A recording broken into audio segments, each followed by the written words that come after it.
లక్ష్యమును జీవమును ఆధారము నీ వాక్యము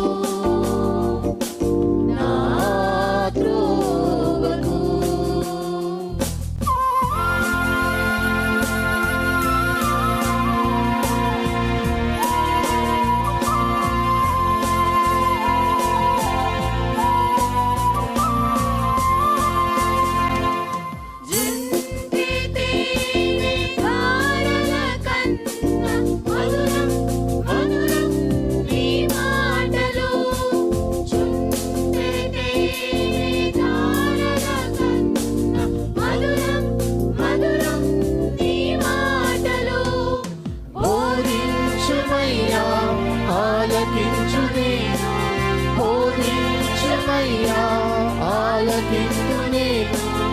అనుసరింతునయ్యా ఆత్మశక్తితో, అనుసరింతునయ్యా.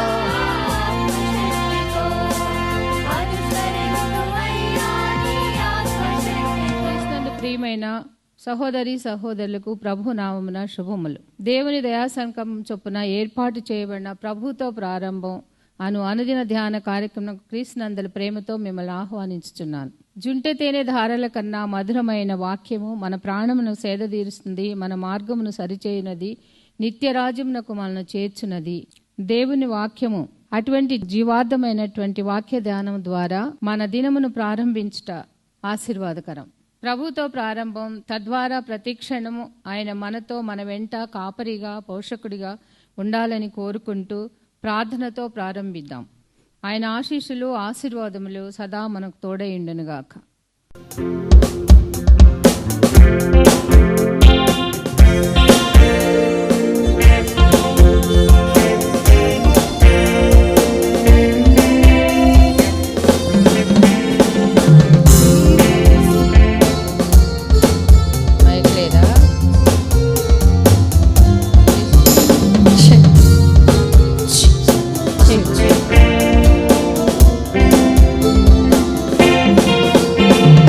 దేవ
క్రీస్తునందు ప్రియమైన దేవుని సంగమం, మరొక నూతన దినమును దేవుడు మనకు అనుగ్రహించాడు.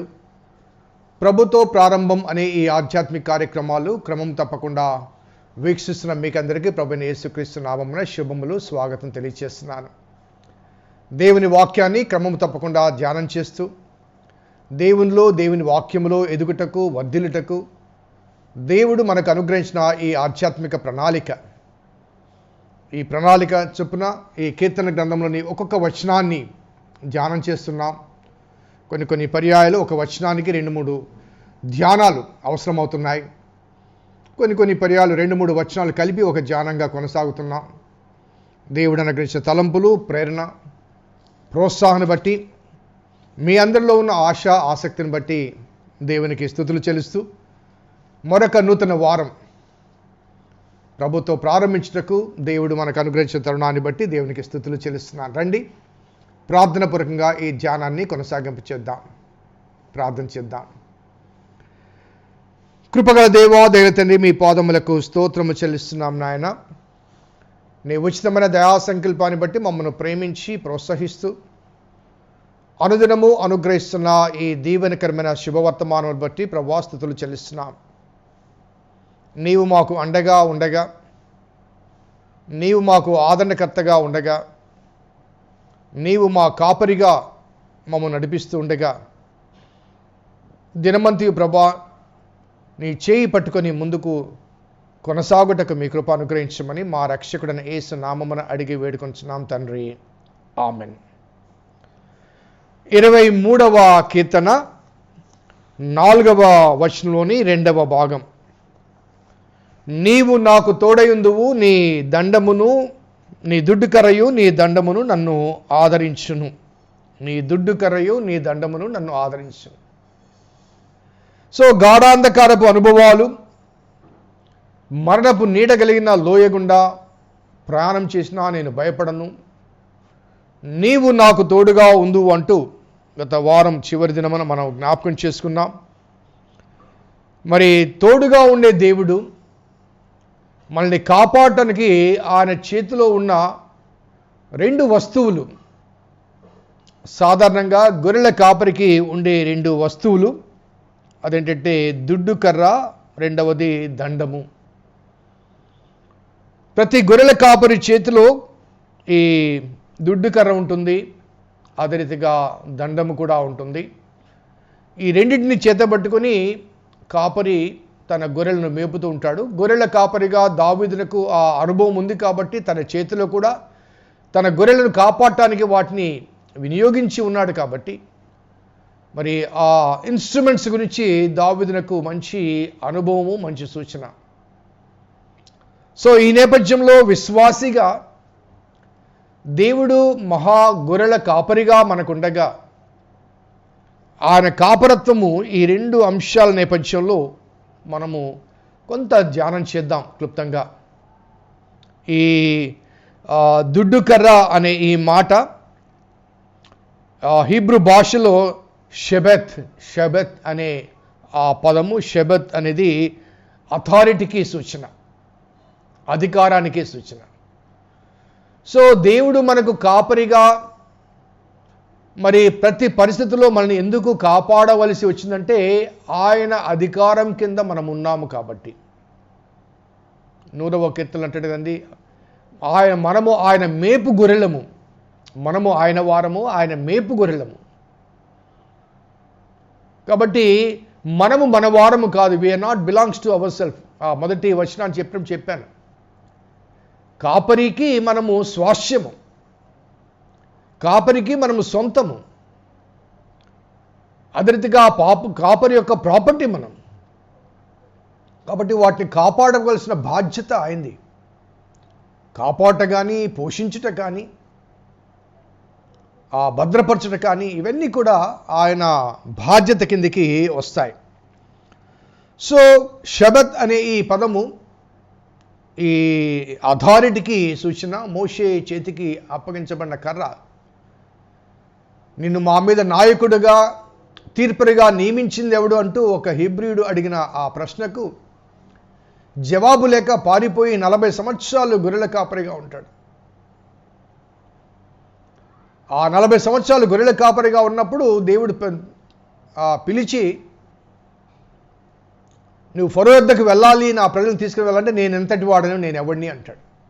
అనగా ఆనాడు ఆ హీబ్రూయుడు వేసిన ప్రశ్నకు జవాబు లేదు ఆయన దగ్గర.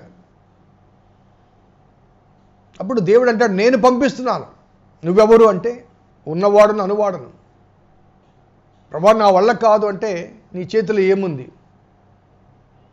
సో ఆ కర్ర ఆ దేవుడు అనుగ్రహించిన అధికార సూచన, నా ప్రజలను తోడుకొని పొమ్ము. ఫరో దగ్గరికి వెళ్ళి ఏమని చెప్పాలి? Let my people go. So చేతిలో ఉండే ఆ దుడ్డు కర్ర దేవుని అధికారానికి సూచన. అదే రీతిగా ఆ అధికార సూచకమైన ఆ కర్ర చేత ఆ కాపరి ఏం చేస్తాడు అంటే ఆ గొర్రెలను లెక్క పెడతాడట. గొర్రెలకు దొడ్లోకి తీసుకుని వస్తున్నప్పుడు he uses that rod to count his own sheep. వాటికి చివరిలో కొంత మీకు చూడాలనుకుంటే గొర్రెల కాపర్లు చూడటానికి మనం అడవులకు వెళ్ళక్కర్లేదండి. ఈనాడు మన బిషప్ లాంటి వాళ్ళు, పెద్ద పెద్ద సంఘాలకు బిషప్ లాంటి వాళ్ళు చేతిలో కర్ర పట్టుకుంటారు కదండి. ఆ కర్ర చివరి పైభాగం ఇట్లా వంకరగా ఉంటుంది. సో ఆ కర్రను గొర్రెలకు ఆ మెడకు వేసి కానీ లేకపోతే కాళ్ళకు వేసి కానీ దగ్గరికి లాక్కుంటాడు ఆయన. He draws them closer to him. కొన్నిసార్లు పక్కకు వెళ్ళిపోతుంటే హీ డ్రాస్ దెమ్. అలాగే ఈ కౌంట్. అందుకే లేవి గ్రంథంలో 27:32లో కొల కింద లెక్కించుట అనే మాట వాడతారు. కొల కింద అనగా దేవుని కొలతలో లెక్కించబడతాం. కొలకర్రగా కూడా ఆ పేరు వాడబడింది. కాబట్టి as an authoritative over his own sheep, తన సొంత గొర్రెల మీద తనకున్న అధికార సూచనగా అధికారిగా వాటిని లెక్క పెట్టేవాడుగా, అనగా ఒక్కటి కూడా తప్పిపోకుండా. ఒకసారి ఆలోచించండి, యేసుప్రభువారు లూకా 15లో చెప్పిన ఆ వృత్తాంతంలో ఒకరికి 100 గొర్రెలుండగా ఒకటి తప్పిపోతే 99, అనగా ఆ 100 షీప్లో ఒకటి మిస్ అయిందని ఆ అధికారికి తెలుసు, యజమానికి తెలుసు. ఆ 99 లెక్క పెడుతున్నప్పుడు ఒకటి అటు ఇటు పారిపోతాయి కదండి. అవి ఉన్నాయో లేవు ఎలా కనిపెట్టగలడంటే దొడ్లోనికి వస్తున్నప్పుడు ఆ దొడ్డి ద్వారం దగ్గర నిలబడతాడు, ఒక్కొక్కటి ఆ కర్రతో లెక్క పెడుతూ ఉంటాడు ఆయన. He counts. When he found 99, missing 1, ఆ అడవిలోనే అక్కడ పంచ వేసి ఉంటాడు, బహుశా చుట్టూ కంచె వేసి ఉంటాడు, అక్కడ పెట్టేసి దానికోసం వెళ్తాడు. So he knows that he lost 1. He knows that he lost 1 because he has an authority. ఆ అధికారం ఉంది కాబట్టి, ఆయన స్వాస్థ్యం కాబట్టి, ఆయన సొత్తు కాబట్టి. అందుకే 15వ అధ్యాయంలో యోహాను సువార్తలు అంటాడు కదండి, నా గొర్రెలు నా స్వరం వింటాయి, నన్ను వెంబడిస్తాయి, వాటిని పేరు పెట్టి పిలుస్తానంటాడు. వాటిని పేరు పెట్టి పిలుస్తాను. సో మన అధికారికి, మన యజమానికి మనం ప్రతి ఒక్కరము తెలుసండి. ఈ భూప్రపంచం మీద ఎంతమంది ఉన్నప్పటికీ కూడా we cannot escape out of his eyes or out of his sight. ఆయన చూపు నుంచి, ఆయన కనుదృష్టి నుంచి తప్పించుకోగలిగిన వారు ఎవరైనా ఉన్నారా అంటే లేదు. సో ఒకవేళ ఆ దుడ్డుకర అనేది కొన్నిసార్లు ఈ గొర్రెలు మేతకు వెళ్ళినప్పుడు తప్పిపోయిన ఆ అనుభవాల మధ్య కొన్నిసార్లు ముళ్ళ కంచెలు చిక్కుకుంటాయండి. వాటికి ఆ పైన ఉన్ని అధికంగా ఉంటుంది కాబట్టి ఆ ముళ్ళ కంచెల నుంచి బయటికి రాలేవు. సో రాలేనప్పుడు గొర్రెల కాపరి ఆ ముళ్ళ కంచెల్లోనికి చేయి పెట్టలేడు, ముళ్ళు కాబట్టి. సో ఆ ముళ్ళ కంచెల్లోనికి ఈ దుడ్డుకర్ర ఆయన లోపలికి పంపించి ఆయన ఆ మెడకు కానీ కాలుకు కానీ ఆ కర్ర వేసి కొంకి వేసి బయటికి తీసుకుని వస్తాడు. సో ఆ రీతిగా ఆ దుడ్డుకర్రను దండం తీసుకుని వస్తాడు. అదే రీతిగా ఇంకొక మాట ఇక్కడ రాయబడింది, దుడ్డుకర్రయు నీ దండమును నన్ను ఆదరించు. నీ దండము అనే మాట, దండము అనే మాట హీబ్రూ భాషలో మిగ్నేనెహ్ అంటే టు లీన్ ఆన్ అనగా ఆధారపడ్డం. గొర్రెల కాపరి కొన్నిసార్లు వాటి మీద కునుకు తీస్తుంటారు కదండి. To lean on. సో గొర్రెల కాపరి స్టాఫ్ అనే ఇంగ్లీష్ భాషలో స్టాఫ్ అంటారు, STAFF. స్టాఫ్ అంటే ఆ కర్ర చేత లేకపోతే ఆ దండము చేత తన్ను తాను రక్షించుకోవడం, అనగా ఈ జంతువుల బారి నుంచి లేకపోతే దొంగల బారి నుంచి తను తాను రక్షించుకోవడం మాత్రమే కాకుండా తన గొర్రెలను కూడా రక్షించుకుంటాడు. He uses as an instrument or a weapon. తన గొర్రెలు కాపాడటానికి ఉపయోగించబడే ఒక కర్ర. సో ఈ రెండు కూడా, అనగా గాఢాంధకారపు అనుభవాల మధ్య లేకపోతే మరణాంధకారపు లోయ గుండా నేను ప్రయాణం చేస్తున్నప్పటికీ కూడా నీవు నాకు తోడుగా ఉంటావు. నువ్వు తోడుగా ఉండడం మాత్రమే కాకుండా నీ దుడ్డు కర్రయు నీ దండము నన్ను ఆదరించును అంట, అనగా comfort. So he cares us, he comforts us by guiding and also by defending. మనం నడిపించడంలో, అదే రీతిగా శత్రువులు ఎదిరినప్పుడు ఆ శత్రు బారి నుంచి మనల్ని కాపాడడంలో కానీ ఒక కాపరిగా ఆయన దుడ్డు కర్రయు దండమును మనల్ని ఆదరించు. సో దేవుని కాపరత్వంలో మనం ఉన్నాం. సో ఆ కాపరి మీద మనము ఆనుకోవటానికి, ఆధారపడటానికి, అదే రీతిగా ఆయన అధికారం కింద ఆయన లెక్కలో మనం ఇమిడి ఉండటానికి, ఆ కాపరి బాధ్యతలో భద్రతలో మనం కొనసాగటానికి గొర్రెల గొప్ప కాపరిని యేసయ్య మనకు తొరకు వచ్చి మన నిమిత్తము తన ప్రాణాన్ని పెట్టాడు. He wanted to possess us, మనల్ని స్వాస్యంగా చేసుకోవటానికి. కాబట్టి ఆయన ఒక గొర్రెల గొప్ప కాపరిగా వచ్చి తన కోల్పోయిన ఆ గొర్రెను తిరిగి స్వాస్యంగా పొందు రీతిగా మనం తిరిగి పొందటానికి చేసిన ప్రయత్నమే ఆయన చేసిన శిలువ యాగం. కాబట్టి నీవు నాకు తోడైందువు, నీ దుడ్డు కర్రయు నీ దండమును నన్ను ఆదరించు. ఇంకా ఆ తర్వాత మాటలు 5వ వచనంలో కొన్ని చక్కని మాటలు ఉన్నాయి. ఆ రేపు మరునాడు కూడా మనం ధ్యానం చేద్దాం. మనం చెప్పిన రీతిగా ఈ 4-5 వచనాలు speaks about our faith on God. మొదటి 3 వచనాలు అవర్ ట్రస్ట్ ఆన్ గాడ్, మన నమ్మిక, అది పూర్వ అనుభవాన్ని బట్టి వస్తుంది.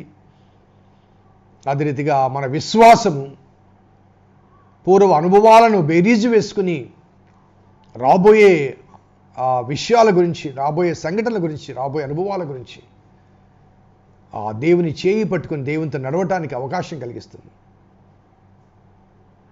So trust is an experience, faith is our expression. So expression of our faith in times of trouble.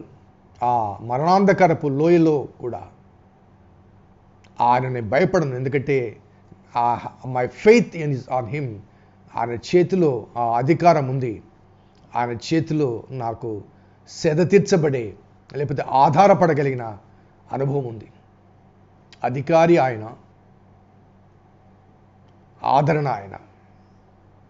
అటువంటి కాపరి నీడలో మన జీవిత యాత్ర నిరంతరము క్షేమంగా కొనసాగాలని కోరుకుంటూ మీకు ప్రేమపూర్వకమైన స్వాగతం తెలియజేస్తున్నాను. ప్రార్థన చేద్దాం. కృపగల దేవా, దయగల తండ్రి, మీ పాదములకు స్తోత్రము చెల్లిస్తున్నాం నాయన. నీ ఉచితమైన దయా సంకల్పాన్ని బట్టి మమ్మల్ని ప్రేమించి మాకు మీరు అనుగ్రహిస్తున్న ఆధ్యాత్మిక సందేశాలు బట్టి స్తుతులు చెల్లిస్తూ, నీవు మాకు అధికారివని, అదే రీతిగా మేము ఆధారపడదగిన మరి శక్తిమంతుడవని,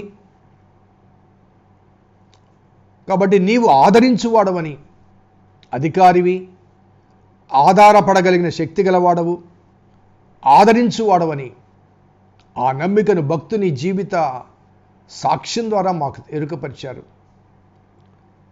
ఆ అనుభవాల నేపథ్యంలో మేము కూడా అనుసరించుటకు మీ కృప దయచేయమని మా రక్షకుడని యేసు నామమున అడిగి వేడుకొంచున్నాం తండ్రి. ఆమెన్.